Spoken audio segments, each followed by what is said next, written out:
নবীর সবচেয়ে আদনা সাহাবীকে যদি একদিকে রাখা হয়, আর এমন ওয়াইসুল কারনির মতো শত শত ওয়াইসুল কারনি যদি আর একদিকে রাখা হয়, উমর ইবনে আব্দুল আজিজের মতো তাবিকে যদি আর একদিকে রাখা হয়, একজন সাহাবীর মূল্য দুনিয়ার সব তাবিকে দিয়া একজন সাহাবীর মূল্য আদায় করা সম্ভব হবে না।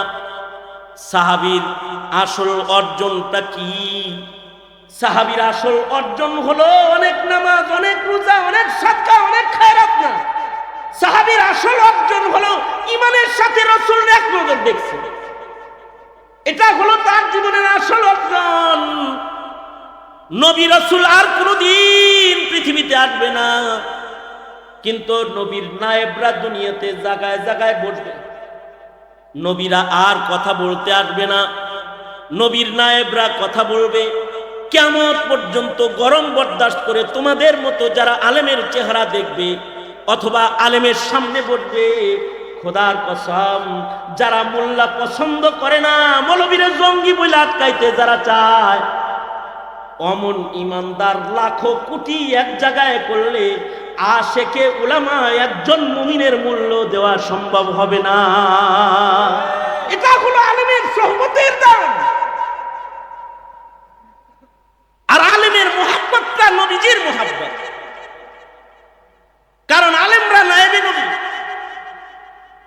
তো ইমাম মুসলিম রাহমাতুল্লাহ আলাইহির যে কথাটা বলার জন্য এত লম্বা কথা আমার, যে ইমাম মুসলিম বলেন ওয়াইসুল কারনি যদি জানতো নবীর হক কি, এটা যদি পুরা জানতো, তাইলে মায়ের যে কোনো অবস্থায় ফেলে রেখে হলেও এক নজর হইলেও সে রাসূল দেখে যেত, যদি খালি নবীর হক কি এটা জানতো।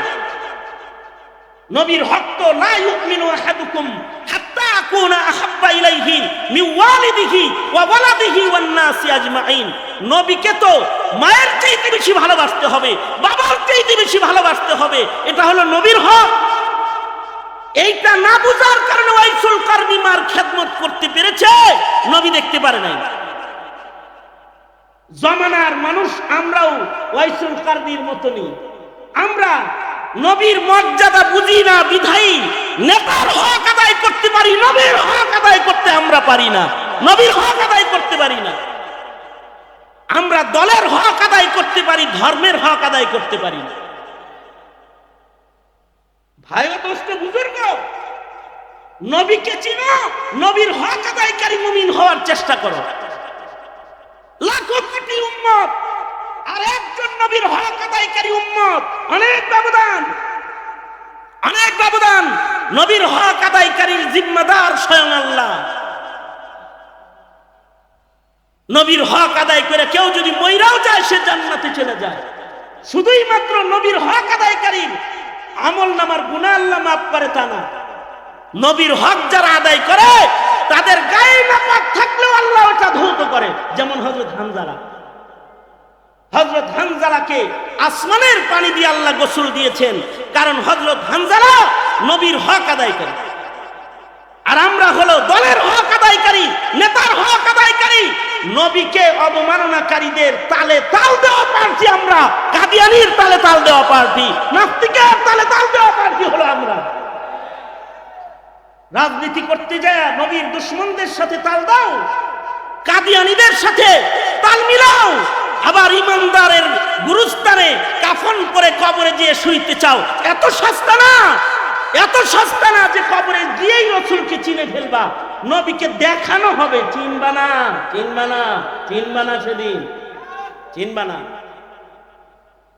সুতরাং নিজেরা নবীর হক আদায় করব আর আমাদের প্রজন্মকে নবীর হক আদায় শিক্ষা দেব, ইনশাআল্লাহ বলেন। কারণ নবীজিকে সর্বোচ্চ ভালোবাসা না দিলে কামেল মুমিন হওয়া যাবে না। নবীর প্রেম প্রকাশ সর্বোচ্চ করব, ইনশাআল্লাহ বলেন।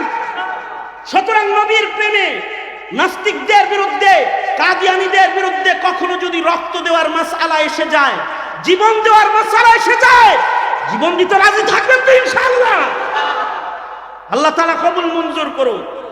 আল্লাহ তাআলা হক আদায়কারী মুমিন আমাদেরকে বানাক, আমিন। সবাই ইস্তিগফার করেন, আস্তাগফিরুল্লাহ রাব্বি মিন কুল্লি যামবি ওয়া আতুবু ইলাইহি লা হাওলা ওয়ালা কুওয়াতা ইল্লা বিল্লাহিল আলিয়্যিল আযীম।